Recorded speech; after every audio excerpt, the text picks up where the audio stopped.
sites on the agendas, general updates there. So as you recall, we talked about the Esposito lot our last go around, and we voted not to pursue that for the purpose of affordable housing. Mhm. And I did present that to the Housing Trust. I was on their meeting last week. I reviewed the site with them, explained to them what the situations were. I did tell them that we had lengthy discussions on that one little section of it, but we felt that all of the time and energy it would take to try and get a house on that little triangle would be very hard to do. So I told them we voted to pass on that particular property. So that's the update there. I'm waiting on getting information on the end of Evergreen. I did get a topographical, but I need to schedule walking the site, and I'm just waiting for the gentleman to get back to us on what he thinks is there. So that'll be the next one that comes up. So I'll find out when a good time is for him to do that. There isn't any other sites being developed that I can think of off the top of my head. I think that the One Pleasant Street, those units now are up for sale, the 4 affordable units. I think Cassandra had put out a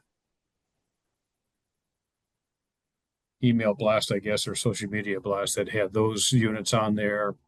Also, there was a couple of them available through the lottery for the Stop and Shop. And Oh Good Mary's on, Beth.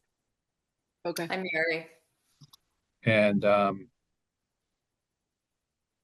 so those are the ones that I know about. I'm not sure of any other sites now that come to mind, unless anybody else does. Give us I an have a update. thought, Paul, that we had talked about once, I don't know, maybe a year or two ago. I was just thinking and, kind of speculating about different sites around town. And I know Wayne Sawchuk just passed away very recently. Yeah. And, he is, or was, I should say, the owner of that property up behind Shaw's, which we talked about how that would be. I just feel like that would be such an ideal location if they can build on that to do zero lot line kind of development. Cassandra, that's not okay. That's not. I didn't know if that was. It's I didn't know if you were yeah, shaking your head for me. That to do something there that would maybe work for us as affordable housing. I don't know, of course, with his passing, what will happen with any of his properties, but I still think that would be a great place to be able to try to do something like that, with zero lot line, the smaller houses that we've been talking about that are needed, that could fit, multiple ones. It doesn't have to be connected. It can be duplexes or whatever, but that would be such a great site for it because there's walking to the grocery store, gas stations right there. So I don't know. Can I just throw that out as something? I don't know how you pursue something like that, because we clearly don't own the property. right. So the 10 plus acres behind Shaw's is divided into 2 sections. And I worked with Wayne on one main section where he developed plans for specific housing for seniors and low income housing. I think it was somewhere around 21 units. The issue you have up there is there's no sewer.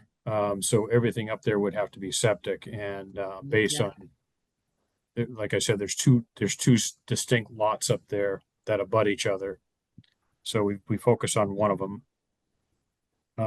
And the second one would be closer to the Rockland Trust area that Okay. leans forward, right? Back farther to the The other south. one the one we talked about is back farther up Ridge Lane or Ridge Road, whatever it's called. There is how you would access all of that. And, so we looked at, he developed plans, had them drawn up and everything. And then, we ended up focusing on the village because he owns the empty lot behind Bia's. And, so all of our focus was on that. I don't know if you were on the steering committee. I would think you were, where we pursued getting the culvert moved and getting Right. I remember something like, discussing that. yeah, 14 It's units. not as large a property though. It's gonna be 14 units plus retail on the bottom. And we Plus got three what? retail on the bottom. Oh, retail. Okay. I thought you said three And, something. we had the state rep review the project and she wrote a letter in favor of, we were submitting a grant. This is at the time that Lauren was with us in planning and, we were trying to go for one of the, I forget what they call it. It's ground ready or something like that. The state calls it now, but there was a program where the state would fund some of the restructuring of that culvert. So we had a letter from Congressman Lynch, one from the state rep, Joe Machino, and one from State Senator Patrick O'Connor in favor of the project. And so we submitted that, but it didn't get approved. They bundled that with some other projects in town that they wanted to do, and Hanover actually got a big chunk of the money for the Hanover Mall. They got, in that particular round of funding, they got 3 or 4 million or something to redo all of that over there. So we would have to have reapplied all over again, but Wayne did not do that. So I don't know what his family's going to do with the property. So sure, at some point we'll find out. But he never, I'm happy to talk to Annette at some point, a month from now. yeah, give her time to mourn, but they rejected the property there behind Bia's, but nothing went forward as far as the property behind Shaw's. Is that correct? Yeah, nothing was rejected. The town put in for a grant to have the state pay to move the culvert. No, but I mean, as far as plus the other, property behind Shaw's, that was never pursued. it was pursued privately into having some contractors look at building something back there and what the cost would be and that type of stuff. So it went pretty far as what they look like and how many units, and it was going to be a cul-de-sac in there. So, Yeah. but they have to perk and do the septic, is what you're saying. yeah. So I don't know how far he went on that side of it. And same thing with the lot behind Bia's. If they got approved to get state funding to do the culvert, then he would have moved forward with finding going out for bid to a developer and maybe developing the property. Right. But the whole culvert thing was the but that issue. didn't go through. But maybe the property behind Shaw's might. I don't know. There's nothing that have to go through. What didn't go through is this: the town of Cohasset applied for a grant with the state to do road work and repair on the culvert and road work elsewhere in town. So it was Right. bundled with other projects in the town. Right. That was a grant. They didn't get the grant. He could have Okay. still moved forward, and we could have found a way to pay to repair the culvert. Right. So he just didn't want to pursue it at that point. So. Yeah. But the property behind Shaw's wouldn't require any kind of a grant or anything. It would just, No, yeah. no, because the culvert is owned by the town, that was the issue Right. there. Right. Right. And that issue is going to come up again too, because the gas station's it abuts that same culvert. And I think there's some issues with the culvert in that area as well. So, Yeah. Well, if Mary is interested in or willing to talk to Annette, I don't know if you all feel that that's something that the committee would want to try to inquire about or not. Just well, seems we'll like, find out. We can reach out to them after Labor Day. Yeah. To see if anything is going to be done with the properties. I don't know. right. Time will tell. Yeah. And then maybe just let me know if I'm not really on the committee, but I'm Sure. just curious because I just sort of feel like that would be a really good likely site for senior affordable housing. For all the people, as you know, Beth, who want to downsize and stay in town and, often can't afford to. I'm Yeah, sorry, there's, Susan, did you say you're leaving? Yes, that was at the beginning of the meeting. I sort of announced, I guess, let folks know that this would be my last meeting Oh. because my stint is up, as I was reminded by Cassandra. It's up at the end of June. So that's coming around the corner. And you don't want to stay? you're going to the groundbreaking, I've been on Oh, yeah, 808. yeah, absolutely. You kidding? That's something that I feel so excited about and proud of, that we've been able to get that 808 and 810 Jerusalem through and almost done, almost complete. And I talked to Joe Souza again recently, but Mary's going to talk about some of the things with that project. Yeah, so good segue. So Mary, under subcommittees, because I don't think we have anything else under development that anyone's aware of. I don't think so. So, Right now. okay, so let's move on to subcommittee updates. Okay, I sent you a little report, but here's, he had sent me, an update. We had the lottery this afternoon. I can't say, I have to be quiet for 10 days, but it's a wonderful family. It's just very, very appropriate and just terrific selection for this unit. So, I'm very excited, and it was very nice to get that done today. The concrete has been poured and the driveway should be paved soon. Porches have been put, I haven't seen this. Porches have been put in with railings, shingles and siding. Floors and baseboards are in. The electrician's coming to finalize 808. They're looking for a date for the grand opening, and they'll send out invites, probably later. They didn't have a date today, so I'm not sure exactly when that's going to be, but we'll let you know. I asked about fundraising and he said it's on target, so he won't give me he didn't give me specifics.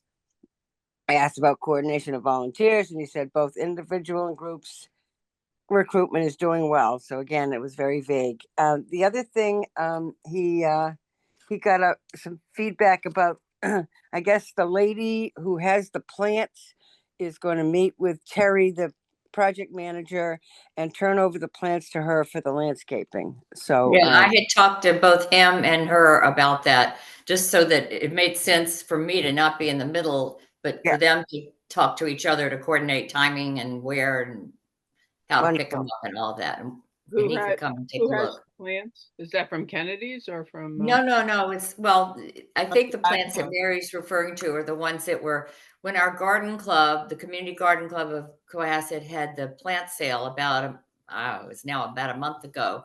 It was at the woman's home that's right next to town hall parking lot, that first house, Mhm. and Sharon. And so she still has them. And I had gotten a text, I don't know, maybe 10 days ago from our president saying that Anne and her husband are, they're, I guess, kind of tired of being custodians of the plants. If the Habitat people want them, could they please coordinate coming to pick them up? So I talked to Joe to give him her phone number and let them coordinate what timing would be good and all of that. So Yeah. I think that's what they were going to do. Is that correct, Mary? Yes, that's all in process for coming up soon to transfer the plants. Yeah, and I had put him in touch with Chris Kennedy as well, so that they could coordinate as to what else was in the budget, after the $5,000 was going to be paying for grading and allocated for the driveway and, other things. So it's great that the garden club was able to donate the plants that were left over. So that helped reduce some of their budget. And the $500 that the garden club gave, helps. But Chris was also willing to help out as far as being able to provide plants at cost and maybe help with some of the installation. So they were going to coordinate that. Great. So that's all I have. I didn't hear very much more today at the lottery, but it sounds like things are in process, and they're looking for this new family to move in. Hopefully, they've got to go through some kind of a process, and then they're hoping for them in August. So move in. So is there gonna be a ribbon cutting or some sort in the Yes, next couple of weeks? they're gonna do something soon for the 808, and then at the end, at when 810 is inhabited, they said a little bit of a larger celebration. So they were kind of vague about all that. They've had such a change in staff there that it's tough keeping up with what they're trying to do. So, but they've got a good group of people. I like them. But I don't think they have dates for either of the No. ribbon cuttings, if you will. No. Yeah, it'd be nice to know at least that we can advance for crying out loud. No, he said they're working on a date, and I know they'll get to me, I'll remind him tomorrow that anytime they get a date, to let me know so we can put people on notice. Okay. Yeah, Okay. I'll be there with bells on. Well, Sorry? so much for the update. So the other update I'd like to get is from Fred, since he is representing the units on Elm Street. I know there's a vacancy for director. Yes, that's ongoing. The job posting was sent up to the state to get reviewed. So it's kind of the same status we were at last meeting.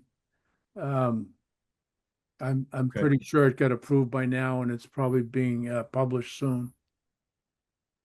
So Okay. we're looking at the current director kind of sticking on part-time until the transition's over. Okay. So I'm imagining after Labor Day will be some settlement. Okay. And I understand that the state finally recognizes 60 Elm Street as studio apartments, if you will. Yes, it's all on the application, so that will hopefully cut down on the disappointment of many people that want a one-bedroom that get approved in Cohasset and find out it's a studio. Yeah. Yeah, Yeah, I know that was a big problem. So yeah. is there vacancies, I would assume? Yeah, they're around 10. It seems to be stuck at that, but we did get some grant money to refurbish a bunch of them. Okay. So I think once that kicks in, the apartments will be in Updated. much better shape to Okay. let out. Yeah. And yeah, Okay. Considering the hue and cry and need for housing, it breaks my heart that there's 10 units that are unoccupied. I mean, yeah. Well, it's a part of real the shame. problem, I hate to say this, is that people are dying there. As soon as we fill one, somebody passes away, and we're back to square one. But I think this money will help get ahead of the curve on it. And the only other thing they're doing down there is they're going to number the parking spaces and kind of try to deal with that. It's a little bit topsy-turvy with who's parking where. Yeah. That's the age-old problem, right? Yeah, Somebody's in my spot. yeah. Or somebody has two cars when they're supposed to have one, and stuff Yeah. like that. Yeah. I Red, hear ya. who's the chair of the board now? Well, Donna McGee, yeah. Oh, Donna is. Okay, yeah. Yeah, Taffy is, as you know, got off, and Right. Jet Jackson was elected to the vacancy at the town election. So we're glad to have him on board. He, as you know, he was a longtime police chief in Cohasset and grew up here, a few years older than me, but not that many. So we're plugging away at it, and we're looking at also. There's a refrigerator thing where I think they changed it to they own they own the refrigerator now, and I don't know. It gets a little bit sticky with that too, kind of shifting things Yeah. around. That's a tough one. Yeah, I mean, they kind of made a decision before I got involved, but it would Well- seem to me that Who it was decided that? something that the housing authority would take care of, but apparently a few years ago, they decided that they were gonna phase away from owning the Appliances? yeah. So I imagine what happens is people move out and end up leaving it behind, and so they get a freebie. But I think the idea is when that finally dies, it's not the housing authority's responsibility to Yeah. replace it, so.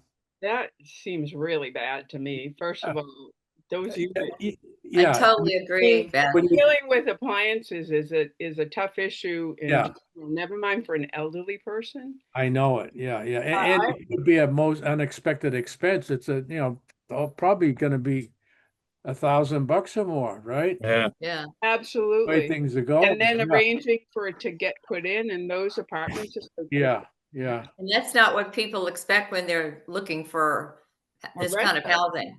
a studio. well, Right. it's something that's buried in the lease, so unless they're asking about it, they're probably gonna find out when their refrigerator fails. Oh, I'm pretty horrified about that. yeah. And I that's don't like all that the idea. appliances or just the refrigerator? Just the refrigerator, yeah. That's bad. And that was decided by the board? Oh, yeah, before I get on, yeah, That doesn't seem like they're taking care of their people. yeah, and the other I thing know is, it's a money thing, but at the same time, that's like pretty cheesy. yeah, the other thing is they're looking at, starting to paint some interior hallways that have got a little bit overused, so they're slowly gonna start tackling that. Yeah, I think they got some CPC money too, didn't you? Yeah, We yeah. did. So who funds that? Does the state fund it? Is it a HUD thing or who's funding that? Well, there's some of it can be state money, and then the rest comes out of the housing authority operating budget. So it's kind of a mix. If we can get a state grant, we'll go for it. But if that doesn't happen, then we need to get it done. Then we may So the use it. housing authority, do they get town money or it's just what you generate from it, from? Well, what they get from the town is basically 100% tax abatement. They don't pay real estate taxes. So the town doesn't get any real estate taxes from it, but it gets the benefit of having senior housing in town. So It and counts towards the number that we need. yeah, it counts towards the number, and they it's just it's kind of one hand washes the other. There, if we had to pay real estate taxes, it would really take a chunk out of the budget. Oh, yeah. So Yeah. the town doesn't give you any money, it's all because they Well, figured, it's it's all through, state it's money. through we get some stuff for roof and stuff, but it's not, there's no line item in the town budget for the housing authority. It's done through, these other CPC money is usually what they get. yeah, stuff like that. Yeah, Yeah. well, it's basically like HUD or whatever, I mean, it's the DHCD, Yeah. that you get HUD money, provides. you get. Yeah. fed- Well, Well, we get, it's we get DHCD. we It's get not, state, not federal when I state say that, it's housing money. state. Yeah. I spoke wrong when I said that, but it's the state, And what's good about Donna being the chair now, replacing Taffy, is that Donna used to work for the DHCD, so Right. it's human resources. So she's very familiar with people there, from the ones that she knew when she was there. And so she can, know the ins and outs of how to help get money. Yeah, she does. I commuted to Boston with her for a number of years, so she is very well connected politically and how the system works. So it's good to have her in that spot. So that's really good. Yeah. Awesome. Well, Yeah, thank you so much, Fred. you're welcome. I don't think we have anything else to cover. So we're going to move on to the administrative side. I don't know if anybody has any subject matter that's not on the agenda they want to talk about. No. Okay. So for reappointments, let me go down the list real quick. Susan is a no. Beth is a yes. Fred? Yes, yeah, I applied. Yes. Okay. And I am a yes. And Mary? Yes, Yes. Okay. So So all the yeses submitted an application to Tracy, right? Yep. Yes. Online? Okay. So what I'll do is I believe the select board likes to do all boards and committees in the entire town in one night for some reason. So I don't know when that will be. Yeah, that's Last what they year- did previously. Yeah, so last year they wrote themselves an extension into July, so you could stay on your board after June 30th.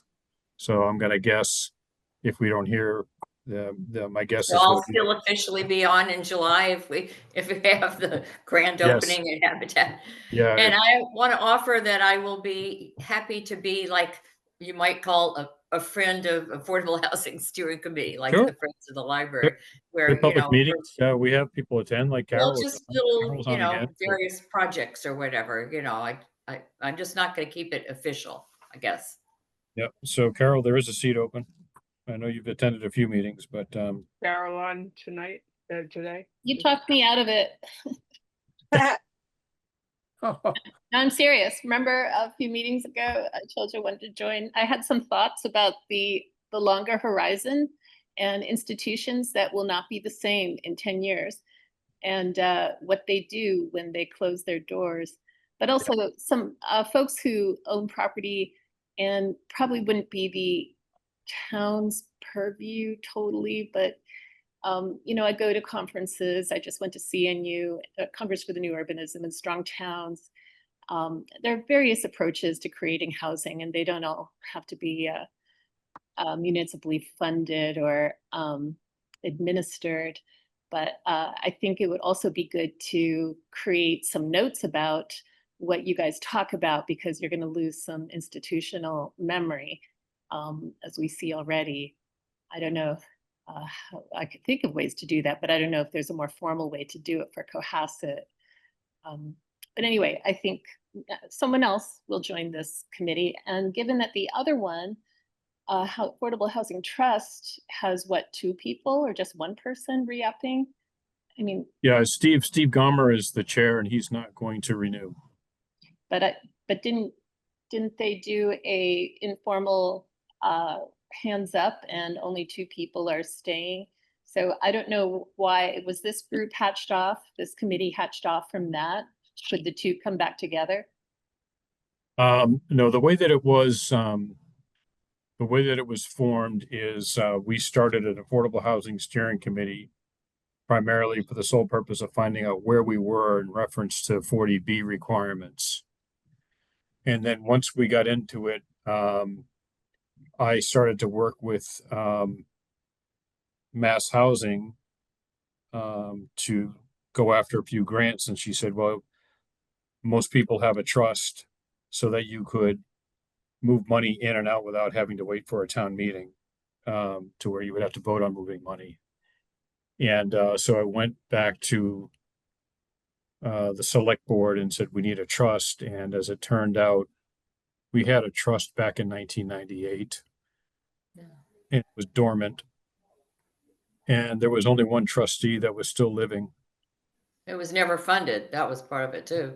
Yeah. And so they found him and he was able to sign some documents transferring the trust to the new trustees.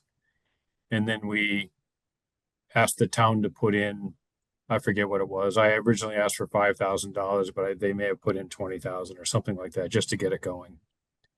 And then they decided that the structure for the town would be that the trust would be the transaction arm with the funding, and that the steering committee would be the one that would foster the housing opportunities that were out there and kind of, vet them to the extent that they would then become viable to where the trust would get involved and fund them. They wanted to purposely keep them as 2 separate entities. They didn't want them as one because they felt that if we control the money, we shouldn't be the one voting on what project to do. So we would rather have an independent group like the Affordable Housing Trust to be the independent group that kind of looks at all these different housing opportunities. And then we prepare what we feel are the best opportunities to get housing and then go to them for the funding. So that's how that whole process worked out. I think that was almost 9 years ago. Okay. So, and so that's where we are. Unfortunately for the town of Cohasset, we don't have much town land to build on, town-owned property to build on. We have probably about 15 acres that we could build on, in my estimation. Almost all of it is located in the same spot. Is that the Smith Place thing? By the music circus in there, or? Yeah, so the Music Circus is 10 acres and up behind at the end of Evergreen is 5. Okay, got it, yeah. So that's we identified. I think that first or second year we became a committee. It'd be great if there was a way to chronicle some of this, because there's also been a lot of repetition between 2.5 committees. And then there's, not the greatest communication in Cohasset. So Open Space Committee was surprised to hear this was discussed. And they had a lot of, or the 2 members, Ginny and Marissa, who are involved in the sustainability coffee, and Katie Holden had a lot of information about some process over at the Sestito, the former nursery. Yeah. But I think there needs to be some way of chronicling a lot of this, because you're just going to have the same conversations over and over, especially as new people come on. Yeah, no, there's been an age-old issue with the town that we've talked about on and off for years, and that is, although a lot of boards are busy executing what they're supposed to be doing, and often it would be nice if one of the other boards knew about it, and but that's the unfortunate part of town government is you have to have liaisons at different boards that affect or may affect what you do. And a lot of people, we started doing liaisons probably about 10, 12 years ago, and that lasted about 4 years. And then it got too much for liaisons to be attending so many different meetings. Well, you don't have to have that. So I used to be a reporter in my first job out of school in Boston suburbs. So I've attended a lot of planning board meetings over the years, and then in my communities, and then back in California with the Housing Justice Group and so forth. And none of those had liaisons. But when you hear, it should be put out, and maybe town staff who attend more than one committee can let other committees know this is being discussed. And I know you guys brought something to select board, but then we're still discussing it. So anyway, I know it's hard, but Yeah. I think it's worth trying to nail down some background on some of this land. But remember, what institutions may not exist like they do today. Every church is losing membership. You might talk to those churches about the future. I mean, I don't mean in 2 years, but 10 to 12 years, things will look very different for every church in this town. Yeah, we had one go out of business in Beechwood, and the Historical Society purchased it. The Historical Society can't, well, it'll take the meeting house because the town already owns that land, the UU church. But what's going to happen to the parish house for that church? There's the Congregational Church, St. Stephen's, you know the story. But things are going to change, and the Catholic churches, that probably has a good 15 plus years, if not 20. But things will change. And then look at there's like 2 Masons in town, yet they have that big building. Lots of things to think about. And then there's some folks who have houses that never rent robustly. So anything like a tax advantage, or bringing in like the nonprofit developers to scope out some possibilities before the land gets crazy expensive, not just crazy expensive. But also, again, the nonprofits that own land and what are they going to do with stuff like that? And if there's any tax advantage to residents in donating or bequeathing land to the town's affordable housing trust, they should be reminded of what those incentives might be or tax advantages. Yeah. Well, thank you for all you do. Oh, I know it's complex. Well, no, Well, you I appreciate your input. I really do. Are you sure it's you so- don't want to be on the committee, Carol? There's a spot open. Because when, no, I mean, I really would urge you not to discourage people when they want to be a committee member. It's just not good optics, but also you know, I'm involved in a lot of volunteer things. You want to hop on people's energy when they present it. It might not always exist. Don't let them think about other ways to work on stuff. But I'm glad you guys are doing it and doing a great job. So thank you for all you do for our town. You're welcome. Thank you for those insights as well, because we like I said, our primary focus has been on town-owned property because that's something that we can affect some decisions on. And of course, private property is based on the person's ability to afford to do what they want to do.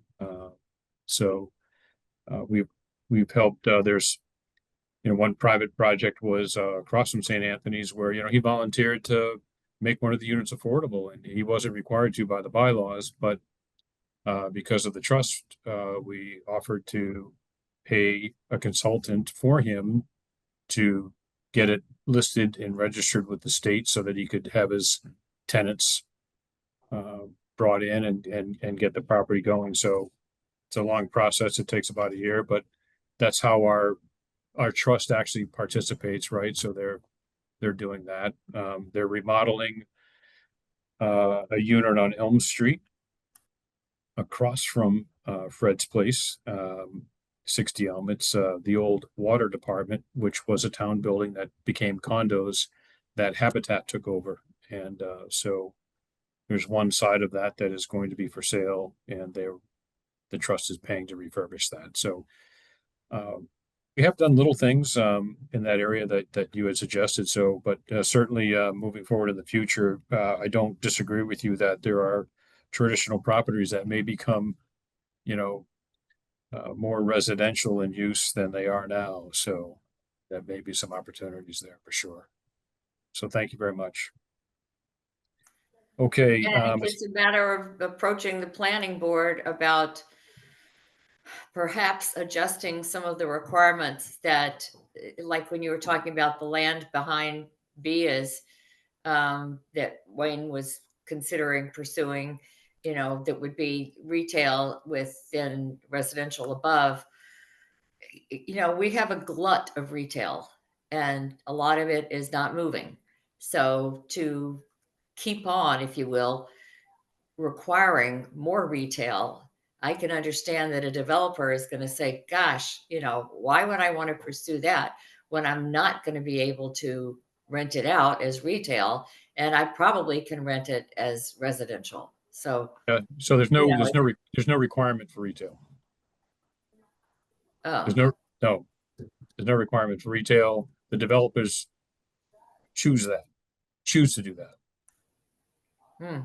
So Stop and Shop, he could have put first, second, third floor over there, all residential. It's yeah. But There's he's no got a lot requirement. of empty spaces, so maybe he's looking in the rearview mirror and saying, "Why the heck did I do that?" But that's my opinion on it. Right. So yeah, there's that's why I said when it comes to private development, they're private decisions.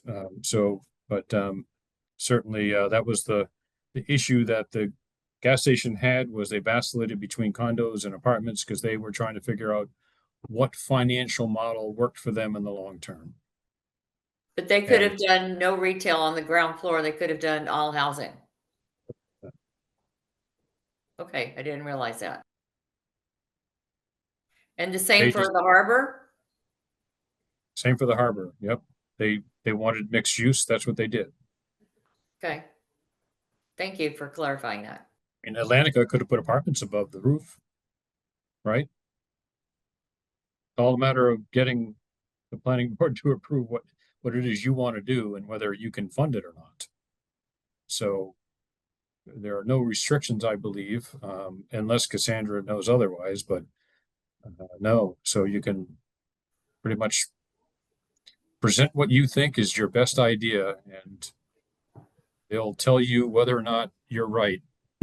So Interesting, because I Yeah. did not realize that, and I've wondered why we have so much retail going in when what is already built is not even renting, but, you know, that's just an observation. So just historically, with the internet, I think we can all attest to, retail stores where the money was for rental properties, renting to stores, because you rent to a store, they're going to be there for a long time. And then more stores went online and more e-commerce was developing. Stores were not in favor. So what do you do with the stores? You put apartments above them, because the apartments now are the long-term rental income, not necessarily the store. So it kind of flipped.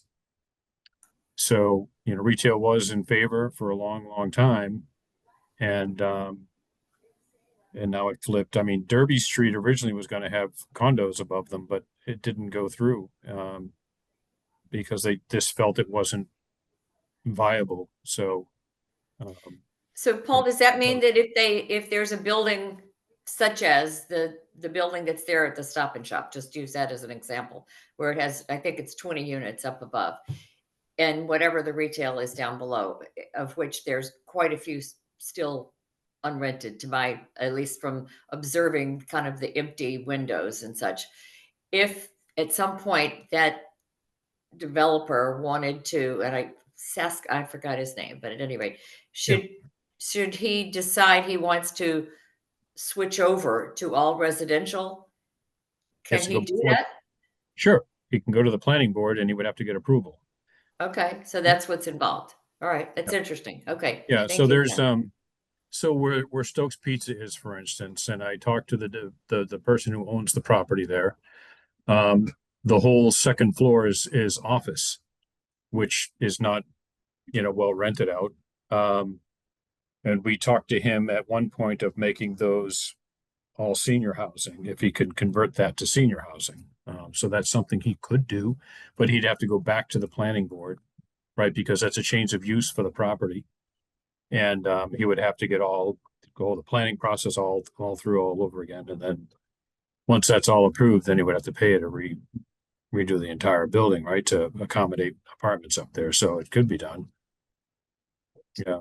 Yeah, sometimes the developer would prefer to have retail or something on the first floor to make the neighborhood more lively, to provide Yeah.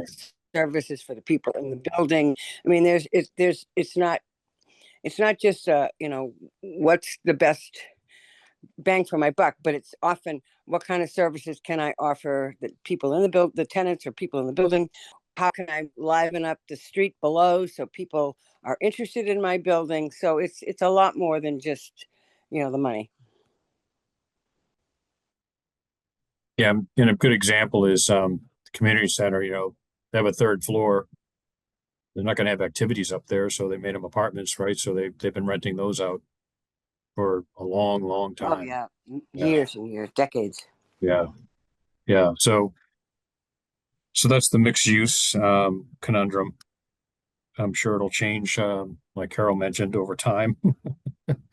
It'll have a new. It's an evolving paradigm. All right, so let's talk about the meeting minutes. The March minutes, Fred had sent some meeting minutes to me from this electronic thing, and I went back, Fred, to go get those, and I couldn't get back in it. Is there any way you could send those to Beth? I don't think it was me.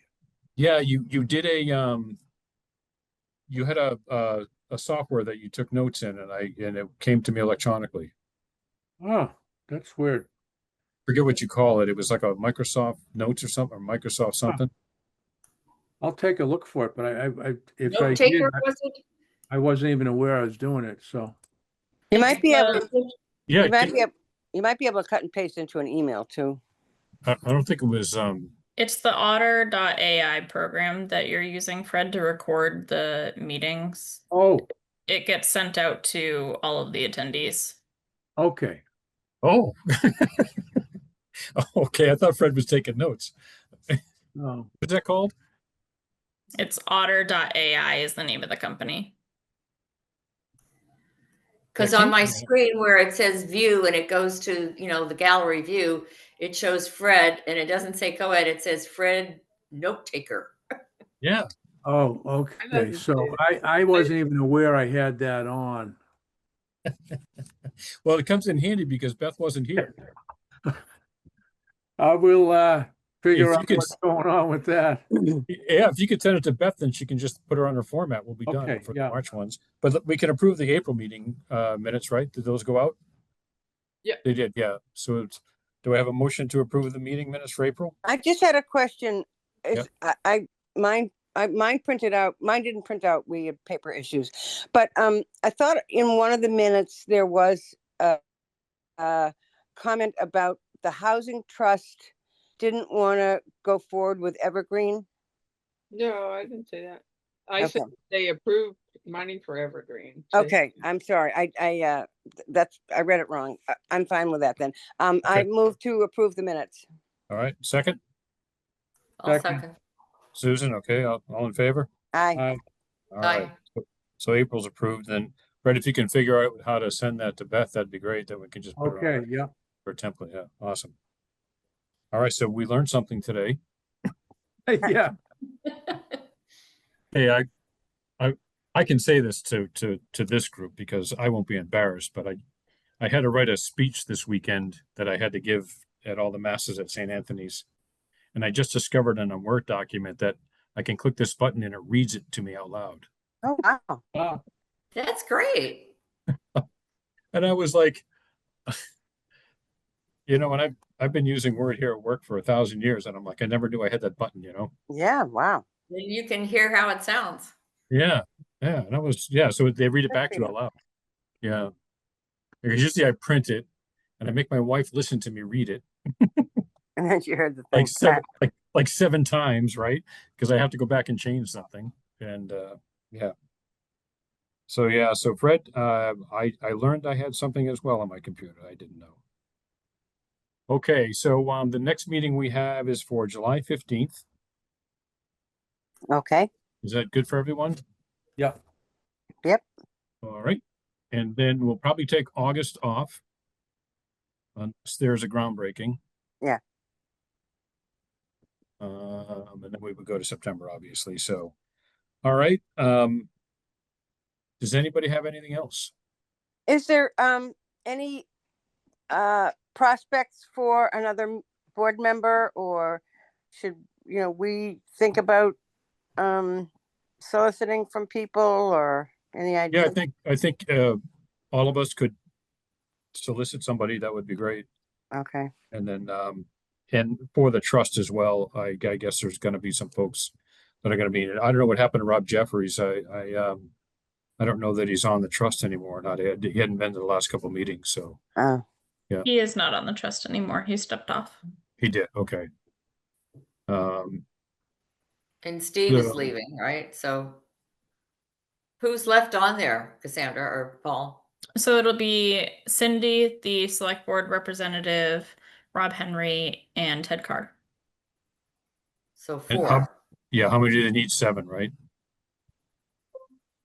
I believe it is a Is it a 5-person like we went to? I think it's No, a 6-member committee. I've got somebody I might think about asking, so. Awesome. Well, whatever we can do to help the trust and ourselves, that would be great. We went to 5 because we could have a quorum with 4, right? So, or 3, so that's why we did it. So I suggested to Steve, to try and restructure their trust down to 5 so they can have at least 3 people show up. They're good. Anyway, Cassandra, can you send me, this is Mary, if there's a write-up about the trust and the responsibilities or job descriptions or whatever it is for me to tell somebody what it's all about? I don't know that there's like a specific write-up other than the charge. Okay, I well, can even do that was on- that. Yeah. That's on the website, right? It's on the website. Yeah, Oh, Yeah, okay. yeah. If you look up Housing Trust, it'll say what their mission statement is. And it's like monthly meetings and not too much in between, I would think. it's meeting Yeah. once a month on Wednesday mornings at 8:45 a.m. Okay. All right, That- I'll try. That'll change when Steve's not there, is my guess. Yeah, I would imagine they'll, pick whatever works for the rest of the committee. Yeah, okay. Do we have a motion to adjourn? I move to adjourn. Okay, Second, second. No, Fred's got a second. They're all in favor? Aye. Aye, Okay, I Thank want you, to wish Susan. Thanks for everything. happy, absolutely. And I will, keep me posted. I have asked Joe to keep me posted as well about the timing for whatever the next Oh, absolutely. event's going to be for the grand opening. Yep. And Wonderful. I'm excited to hear that you are pleased with the family that's moving in. Do you know how many kids they have for 810? They have two kids. 808 rather. 808 is 1, 810 is 2. Two kids. I Oh, really, okay. I'm not allowed to say much more than that, but in 10 two kids, days, okay. I will be thrilled to tell everybody because it's a very unique need, a family that really, this is going to be great for them. I'm, and so they had two, I have to tell, they did have two candidates. And once I found out who this was and what the other one was, this is so better, so much better. So great. Well, Okay, that's great. I'm glad awesome. it went Well, happy 4th of July to everyone. You And too. smoothly. I know, Susan, you mentioned Wayne's passing at the beginning. His service is at 10 a.m. on Saturday at the Second Congregational Church. Yep. Yeah. Hmm. He's been such a gift to the town for his lifetime, basically. I know he was born and raised here and he has done so much for the town. It's a real loss. I gather he had been sick for a while. When we went to get the burgers and the strawberry shortcake both Saturday and Sunday, we didn't get burgers Sunday, but nevertheless, Mm. when we got there to get the burgers, I said, to whoever was cooking them, you all must be really missing Wayne. And, we talked about that. It was his tent that they had there where the burgers were. So yeah, they along with other groups from the town are, I'm sure, missing him. And Oh, to say absolutely. nothing of Annette and the family. So big loss. All right. Well, All right, thank folks, you thank you. for indulging me throughout the years. Thank you very Thank much. you. Thank you for You've all been your. you've been the fire in our committee. Fire in the belly, huh? Yes, Okay, and absolutely. thank you, Paul, for all Thank of you. your service, and Yes. Beth for your great notes that you take. I Great- am not a great note stuff. taker, even though Fred's, when it shows up, I told you on my gallery, it says Fred note taker. And I thought, oh, that would never say Susan note taker because you would not want my notes. But at any rate, goodbye, everybody. And I will see you at the ribbon cutting or whatever it is. Right, yep. Bye, Cassandra. Okay. Great. Thank you. All Bye. right, thank you. yeah.